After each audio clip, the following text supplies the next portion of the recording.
How's everybody doing? Good. How are you? Good. You guys hydrated? Trying. You better try harder. Sean, I know it's only been one practice, but you go into Nakobe now, full off season. What did you see from him yesterday, and then this off season to make you confident he can be the guy this year?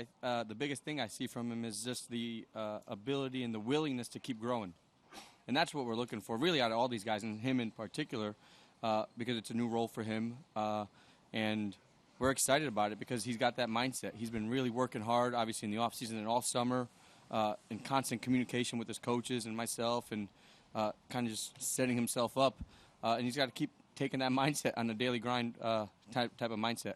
Where is he in terms of knowing the defense well enough that he can play fast, but also help his teammates? Yeah, I think probably everybody's in a similar level. I think they all have a really good grasp of the defense. I'm really proud of them. Those guys worked really hard over the summertime based on where we left off, and they took that kind of challenge of owning a lot of the stuff that we were doing. And so they came in really prepared, and we're throwing a lot at them right now. You know, and I kind of told them that, and I said it's kind of intentional from my perspective to challenge them a little bit and put a little pressure on them, and then things will ease up. You know, so I believe in teaching on the field and learning that way, and having guys learn through some mistakes. And so I think he's doing a great job with that and really embracing it. What's your philosophy as far as throwing a lot at young guys as opposed to bringing them along slowly and letting them learn slowly? Yeah, I guess that's part of the art of coaching. You know, in this role, that's part of the art. And I think my philosophy is at least I'm open and honest with them from the beginning. You know, they kind of know what the expectation is, and they trust, and they'll see over time that we're going to take care of them mentally too. With the strain, the schedule helps them. You know, with the process that we do and how we install and the time that we have to walk through things and kind of talk through things, the meeting time that we have. So I think they understand that, and I think they're going to really embrace it, and they are really embracing it, and I'm really happy that they're doing that. When you say that you're throwing a lot at them, what in particular? Oh, you know, just in terms of, and maybe it's not a lot. I mean, one of the guys yesterday said, "Oh, this ain't a lot," so maybe it's just my perspective. But it's just, you know, when you install schemes, there's different philosophies how you do it. You can segment, just do 2 things a day or do 4 things. So it's just the volume. And so for me, I thought it was a lot, but a lot of the guys came back and told me it wasn't a lot. So I don't know. Sean, what are the challenges? I think it's 5 starters you have to replace on defense. What sort of challenge does that present to something like that? Yeah, I think, and you guys know, you guys have been covering this, obviously this organization. I've been a part of different organizations. The challenge every year is to try to redefine and recreate your team. And even when there's continuity and there's a lot of stars that come back, it's still a challenge for them to grow and learn from that, right? We don't want to get caught in a place of complacency and rely on our past, and that's the big thing. So whoever we're bringing in, it's 11 guys. We're trying to find the best 11 to fit this defense and our personnel and our players and our team well. And I think the guys are really taking that daily approach to do that, you know, and really rising to that challenge. And this is, like, you know, I'm talking that they're doing it, and they are, but it's really only day 2 of a long training camp here, right? So they got to continue to do it, and that's our job as coaches to motivate them to continue to do it. It's a concentrated period of time. What indicators are you looking for to know that they're where they need to be this summer? Yeah, it's early. You know, our biggest thing is, like, we talked about our identity. You know, I talked to you guys about our identity, and it's all going to start there. You know, we want to play a physical brand of football. We want to be able to run and hit. And those things, there's not much that I'm going to do that. Right? Those are choices that they're making, and they're making them. You know, they've made them here for a long time, and we're going to continue to hold them to that standard to make them. So once you get the baseline done is when you can start really getting to the next level of football. And so the baseline's been set here. It's going to continue to be set, and we're going to hold everybody to that standard. And now we just keep layering in the teaching of it. And that's no different than anybody in the NFL right now. Right? Everybody's installing their schemes and teaching. It doesn't matter who's on your team and where you came from. It's about what's going on today and winning the day, really, as best you can. Sean, Jordan Davis is a guy. Organizations you were with, a lot of people wouldn't say he's hyper-focused on situational football. Everybody is in the league, but have you sensed the difference here than in past stops?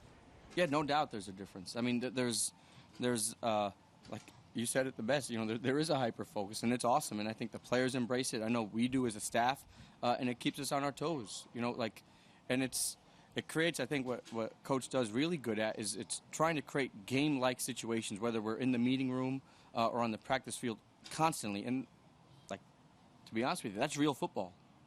Right? You got to practice real football if you want to be a real good football team.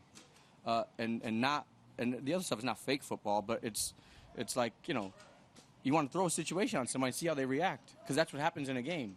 And I think Coach does a tremendous job, and I'm excited kind of to go through this whole process that way, through training camp and the season with him that way. What's your philosophy on determining who gets reps with what teams? Reps, we kind of talk about that as a staff, and we're just trying to, right now, we're at the phase where we just got to get everybody reps.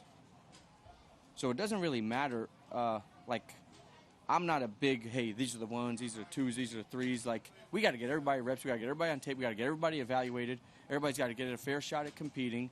And then we go. And then individual drills are a big part of that. That's another big piece of this evaluation for us is how they're working there and the reps they're getting there. And then obviously our walkthroughs. And so we just like to roll guys and make sure we get the combinations in and make sure everybody's getting an opportunity. Because that's what training camp's about, right? Getting everybody an opportunity to compete. Asked about this earlier in your first press conference in the spring, but what can people expect from a Sean Desai coached defense? I mean, did you miss that press conference? What you do? Yeah, it was vacation time. I mean, it's like we said earlier. We want to run, we want to hit, we want to impose our will on people. We want to embody the brand of this city and be gritty, and be tough, and we're not going to take anything from anybody. Right, and that's pretty close to a direct quote from that press conference, but that's right. We want people to be able to feel us, physically, mentally, emotionally, whatever it takes. We want people to know that we're on the field too, and we're going to dictate how we play the game on defense. Sean Davis is a guy who is trying to get a bigger role in the defense. I guess what have you seen from him? The player you saw on tape as a rookie versus now that's different now. It's day 2 of training camp. I love the shape that he's coming in. I love the mentality that he's been playing with. I love what Coach Rocker's done with him to kind of keep him motivated and keep him going. And it's early. We want to see that day in and day out. We're a long ways away from playing a regular season game right now. And so it's about focusing on that process and being mentally tough enough to go through that process and play at the same level every day in this heat, in these conditions. And those things are real. And that's really what we want to see of everybody, including him. Say again? Can he be an impactful passer? And you've seen our front. I think all those guys can be impactful pass rushers. We just got to find those roles, and it's our job to get them in those roles to do it. Yeah, I mean, I think we got a lot of guys that can be impactful pass rushers. Oh man, I mean, you see him. Look, I mean, go find another human being that looks like him. So I think that part of it. There's not many people built like that. So he's strong, he's fast, he's quick, he's powerful. It's about putting it all together, and then us helping him put it all together and getting the right combination of guys in there and being impactful. But we just need guys to be really great right now with the techniques that they're learning and the fundamentals. That's really the primary focus of this. You had rookie contributors last year included. What would it take for Sidney Brown to get on the field early this spring? I mean, to me, and the players have heard this, it takes the same as it does for Darius Slay to get in the field. Right? They got to prove it. They got to prove that they're mastering the defense, they're mastering their technique and fundamentals, and that they're building confidence with the people around them. Because it's 11 is 1. But you had 6 or 7 guys who were starters last year. That's right, and that's right. They've got an edge for sure because they've proven it over a long time, like Slay. Those guys have an edge because they know how to prove it. So that's what Sidney's got to learn. That's really what all rookies got to learn. Is how do you fit in and how do you prove it and get yourself the respectability and accountability amongst your peers to earn a spot on a really good defense. And so they all know that, and they're all the cool thing is they're all excited about it, And so that's on them, that's on those guys, and they know that, and we're going to help them. We're going to nurture them and develop them the same way and coach them hard and hold them accountable and make sure they got opportunities to compete. But it's a work in progress. Nick has said before that.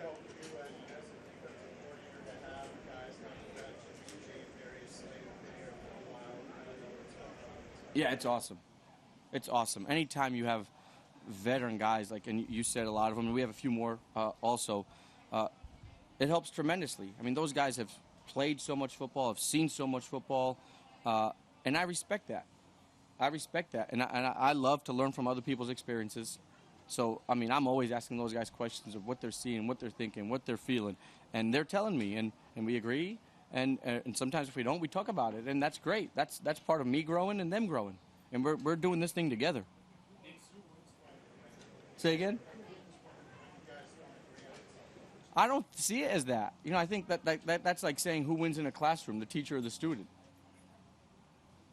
I mean, you got kids, right? Nobody, right? You're not trying to compete with your teacher. We're trying to grow each other's knowledge and try to figure out what's best for all of us. And I think that's the angle that we take at it. So we're not, it's not a, when you make it that way in a classroom, that's not really a conducive type of classroom, and we ain't going to make it that way. Nick has talked about how he finds himself sometimes watching the wide receivers closely or being a little harder on them because that's his position background. Is it like that with you for safeties? Yeah, I think that's a good question for my position coaches to see where they feel, because obviously I've coached safeties in this league, Coach Nichols, been in the DB room, coached OLBs or been in that room, coach ILBs. So based on the day and the technique or something that happens, each coach might feel a little bit differently. But I try to get around. You guys see me at practice. I try to be around everybody. I think that's important in my role. And then, I think that's probably a better suited question for how they feel if I'm being a little bit harder on them. But I try not to be. Hopefully I can distribute that hardness evenly.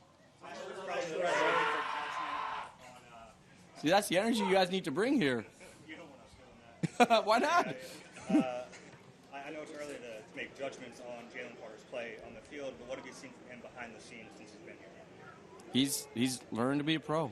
He's just like Sydney, and he's doing a great job, and he's taking ownership of it. He knows what it is in terms of the preparation for your mind and your body off the field, in the weight room, in the training room, all that stuff, and he's embracing it and learning it, and he's doing a great job. Coach Rocker's doing a tremendous job with him, and we got a team of people, we're built this way to take on all of our rookies and help develop them. Connor Barwin, we have a great development program. It's all these guys that are supporting all these guys to help that transition, and he's on par with all of them. What more luxury is it for you to have Matt here as sort of a veteran defensive mind who's kind of done it all? Not Patricia. You said what? Like, how does it help? What kind of luxury it is? Oh, luxury. Got it. Yeah. Yeah, I think it's tremendous. I think I said this in my first press conference. It's about talent acquisition, right? That's what this industry is, and it's the same for coaches. We just want talented people that have no egos and that are going to work together towards a common cause.